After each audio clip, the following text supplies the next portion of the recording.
Continue my series on the Science of Mind core concepts. And today we're going to look at the core concept of forgiveness. Just to remind you, core concepts are the basic theories of how the universe works. We're going to look at these ideas, these beliefs, these core concepts, theories from both the universal perspective, the infinite perspective, and from the human perspective or the individual perspective. The universe exists in the eternal now. Each moment is perfect and complete within itself. In this universal harmony, justice without judgment is always automatic. It's an infallible universal principle. In other words, in the moment, it's immediate cause and effect. When they talk about justice without judgment, they're talking that there's a law. That law takes the thought, creates the form. It does not judge what is being created. It simply is a creative process. A planet is created, a planet is destroyed. There's a balance in the universe. And that's the harmony. The harmony in the universe is that there's always thought, form, thought.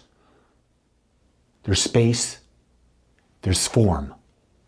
Balance exists, and in the universal, it all exists in the eternal now.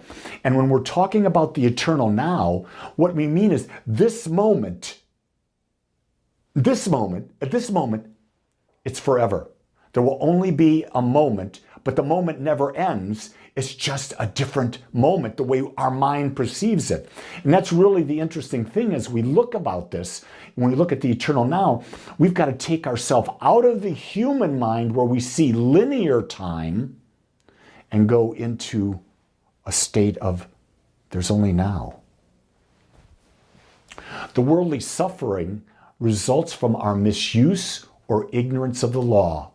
And this automatically ceases when the misuse or ignorance ceases. So we perceive that when we use the law, and we use it most of the time, he says ignorantly, but ignorantly means unconsciously we're using the law to create, and the result of it will change immediately as we change how we use the law. This is called God's forgiveness, but it's simply the working out of an impersonal principle. In other words, there is no being out there that is forgiving you. But you, being an individualized point of consciousness, the second you realize that what you're doing, saying, believing is generating a result that you don't want, you can shift, change what you're saying, thinking, feeling, and doing, and you'll get a different result. The universe does not hold a grudge. It does not hold it against you. The universe, this law, responds to who you are in the moment. It does not care about the past. It's not thinking about what's better for you in the future. Do you see? This is the beauty of life. We don't have to worry about Santa Claus. We don't have to worry about whether we're naughty or nice. All we have to do is realize, learn from the mistake we made and how we misused the law toward that which we seek. Correct course, direct the law to where we want to go, start the process of building our belief, and we will have a whole new experience. Ernest Holmes says, neither the consciousness of spirit nor the laws of the universe hold anything against us. Wherever we turn, whenever we turn to them in recognition and acceptance, they immediately flow through us, imparting divine givingness. In other words, there's nothing that's going to hold against us. No one's going to want to punish us. No one's going to feel bad. The only person that feels bad about what you do is you. Other people may, but that's because they're not aware enough to realize that what you do has nothing to do with them. But there is no God power, God presence that's going to hold anything against you. And when we understand this, it's divine givingness. It's divine forgiveness.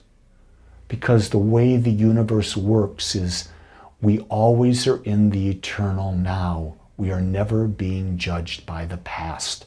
The second we stop bringing the past into the now, the experience of our lives changes. When a group of people can be in the now and forget the past and direct the process differently, the experience of the group changes. But as long as the group is focused on what has happened in the past, they're going to bring that forward and the continuation of that will come. So that's why you want to be careful about who you hang with. You've heard the story about that the level of your wealth can easily be determined by the 5 people you hang around with the most. The level of the type of relationships you have is easily determined by the 5 people you hang around most, because they tend to be the vibrational frequency that's similar to yours. And so if you want to know what your life is probably looking like, look at the people you're hanging with. And if it's not what you want, you got to hang with different people, because chances are the people that are of a different vibrational match that you don't even realize are with you, they're not going to be changing the way you are. Most of the time. It can happen, but a lot of times it doesn't. I'm sitting here to tell you, I have very, very, very few friends that I can say are long-term friends. Not good, not bad. We've just gone in different directions. And that's the way the universe works. Human forgiveness is the process that frees us to live in the eternal now. It is essentially that we wholly forgive ourselves and all others before real spiritual growth can flourish. And when we talk about spiritual growth, we're talking about greater awareness. Human forgiveness is about the process of seeing that our life is in fully balance. So if someone does something to us and we see all the negative things that are happening to us as a result of what they did, we've got to see, how did it benefit us as well? In other words, if someone deliberately hits you and hurts you, you have to be able to say, what good came out of it? The good could simply be, because they hit me, I now move them out of my life sphere. And maybe that's what you needed to do, because they were such a mismatch to you that having them in your life was pulling you down emotionally, pulling you down from the ability to be a higher expression of yourself. So then by them hitting you, it forced you to look at the situation and say, I choose not to have you in my life anymore. But too often, if we're not ready to move on, if we're not willing to see that it's a growth opportunity, we keep them in our lives. And we will have that opportunity to let them go over and over and over again. And unfortunately, I see that too often. If I am holding on to old resentments, if there is any real or imagined injury which I have not wholly forgiven, there is an insurmountable block in my path of spiritual progress. Anytime I'm holding on to resentments, real or imagined, I'm slowing down my ability to move forward in becoming more aware and having a greater experience of life. Do you notice that when I said when I am holding on to? Because I am 100% responsible for what I experience. I'm not 100% responsible for what happens to me, but I'm 100% responsible for how I experience it. So if I can let go of my resentments, and sometimes they're real, sometimes they're imagined. How many times are the resentments we create only in our minds? We totally misinterpret something. We've got to be able to stop, to pause, to come into the now, see that life is in balance. And when we see life is in balance, we begin to move forward. To free myself, I must totally and genuinely forgive both myself and those who I believe have injured me. See, if you don't forgive someone else, they own you, because the memory of what they did will linger in you. And every time you think of their image, you're going to get You're going to pucker up. It's going to bother you and you're not going to feel good. You're going to get that knot in the stomach. And if you don't forgive yourself, you're going to deny your greatness. Realize that through all of your life, you're going to be constantly using the law to learn how to become more aware. And because you're not fully aware, you're going to misuse the law in a direction that you don't want to go in. But the second you realize it, all you have to do is shift course. Don't hold it against yourself when you've made a mistake. Learn and move on. That's forgiveness. I made a mistake. I learned from it. I take all the right actions then, and I move on. Realize that other people who do things that you perceive are done to you, you learn from that. You decide whether or not you want them to still be in your life. What can you get from that experience? You either keep them in your life or you move on from them. That's what you call freedom. You're free to be authentically you, and the authentic you is the one who's alive in the now. It's not one who's alive in the past. The past is not your authentic nature unless you choose it to be.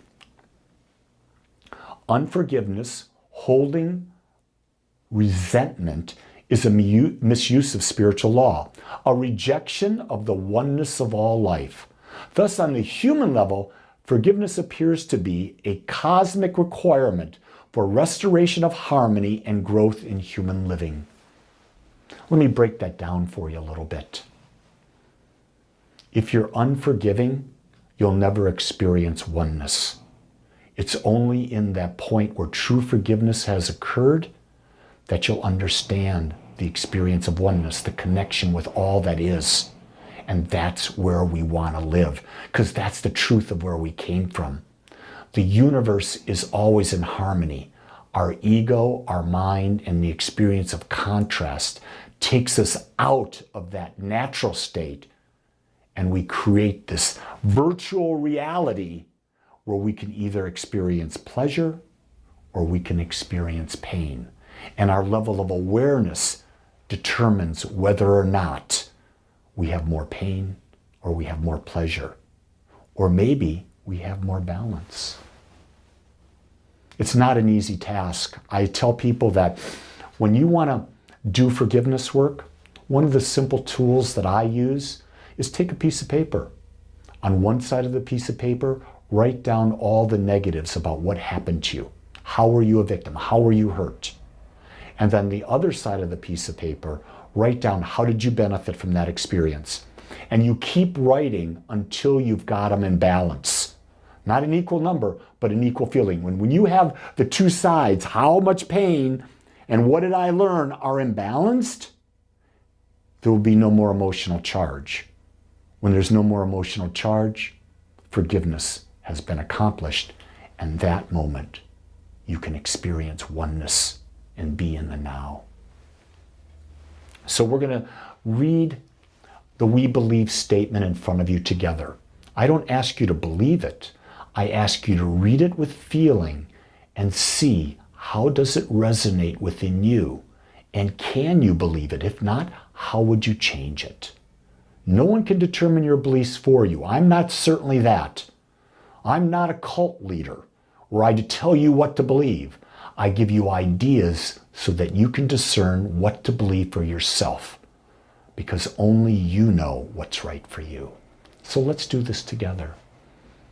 We believe the ultimate goal of life to be a complete freedom from all discord of every nature, and that goal is sure to be attained by all. In other words, we believe that we can free ourselves from all past pain, and that we have an eternity to do so. And the tools to do that are with every human being. And their mission in life is to do that, to come back into oneness and experience the beauty of harmony, love, joy, peace, and beauty.